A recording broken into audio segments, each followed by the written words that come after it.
Guinéennes et Guinéens, chers compatriotes, depuis un certain temps, le débat sur la nécessité et l'opportunité de doter la République de Guinée d'une nouvelle constitution en remplacement de celle du 7 mai 2010 s'est installé dans notre pays. D'une part, ceux qui pensent que la constitution du 7 mai 2010 comporte des lacunes, sauf du fait d'avoir été adoptée par un vote du peuple souverain, doit rester telle qu'elle. Avec eux, certains pensent qu'une révision de certaines dispositions en dehors de cette dite intangible peut l'adapter au contexte actuel. Et d'autre part, ceux qui pensent qu'il faille remplacer systématiquement la constitution du 7 mai 2010 par une nouvelle constitution, pour régler des lacunes et incohérences qu'elle comporte, la légitimer par le peuple souverain afin de construire des institutions et notre État. En tant que président de la République, chef de l'État, garant de l'unité nationale et de l'intérêt général, j'ai décidé de prendre en compte toutes les préoccupations exprimées en confiant au Premier ministre, chef du gouvernement, d'engager une vaste consultation de toutes les couches de la communauté nationale à l'effet de recueillir leurs préoccupations et avis sur la question de la Constitution. Des partis politiques, pas tous il est vrai hélas, des organisations de la société civile, des organisations de femmes et de jeunes, les représentants du secteur privé, les élus locaux et les membres des institutions républicaines ont donné leur avis et même indiqué les axes d'amélioration d'une future Constitution pour notre État. Je saisis l'occasion ici pour remercier les uns et les autres pour leur apport très fructueux au débat, les divisions des enjeux d'une nouvelle loi fondamentale pour notre pays. Le rapport dressé par le Premier ministre en a fait un rapport pertinent.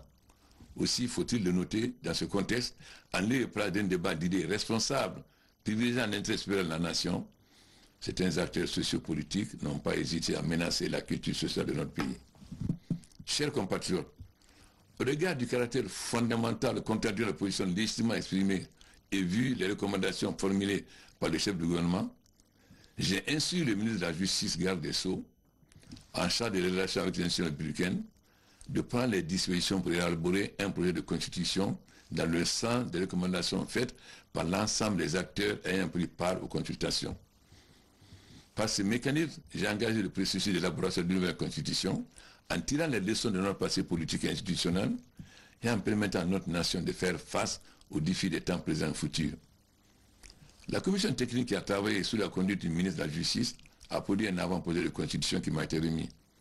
Comme l'exige la constitution du 7 mai 2010, j'ai saisi le président de l'Assemblée nationale d'une demande d'avis consultatif sur le texte de l'avant-projet de constitution, dont copie lui a été envoyée à cet effet.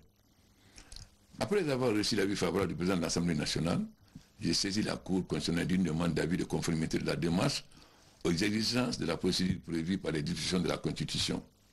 Il était annexé à cette demande une copie de l'avant-projet de constitution et une copie de l'avis favorable du président de l'Assemblée nationale. Après examen du projet de constitution par la Cour constitutionnelle et réception de l'avis conforme de celle-ci, j'ai décidé de rendre public le contenu du texte. Ce projet fera l'objet d'une large vulgarisation avant son adoption par le peuple souverain. J'instruis le ministre d'État, ministre de la Justice, garde des Sceaux et tous les autres départements ministériels concernés d'organiser des explications approfondies sur les principales articulations du projet de la nouvelle constitution. Cela doit permettre à la population de s'approprier le contenu et de se prononcer le jour venu pour ou contre en toute connaissance de cause.